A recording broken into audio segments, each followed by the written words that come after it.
My name is Melissa Weidendorf. I live in Grand Rapids, Minnesota, which is in Itasca County. I am a mental health professional there. Well, our community is a pretty small community, and it tends to be kind of a mixture of people who fall on kind of opposite ends of the socioeconomic kind of spectrum. So you have people kind of go there to retire, I think, and then you also have people who live there and oftentimes struggle with a lot of poverty and managing to have enough resources to live.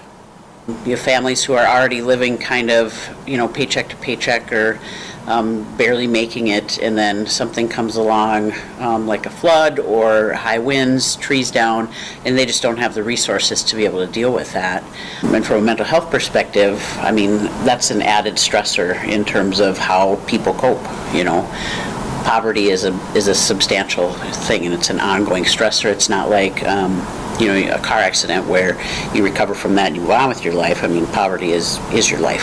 So when you talk about people not having enough heat in the winter and winters that are cold, or the ability to shovel out driveways or air conditioning when it's hot out, all that kind of stuff I think plays a big role in how people kind of adapt and engage with each other even in the community.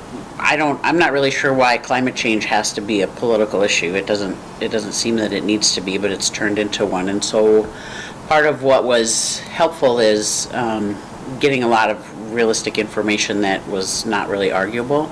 The fact is we've got some pretty significant changes in our weather, and it's having a lot of impacts across a lot of different areas. I think when you're talking about rural communities, there's a really big opportunity there when you look at different ways to kind of create and use energy that to me kind of feels like maybe an untapped resource and an opportunity to maybe provide some economic relief for maybe poorer communities. I really enjoy the idea of talking about job creation, going away from mining and all that kind of stuff. Grand Rapids isn't part of the Iron Range, but it's right next to it, and so mining kind of impacts our community too. And so finding ways of taking people who that is their livelihood, and why can't we just shift that to something that just is more supportive of being environmentally kind?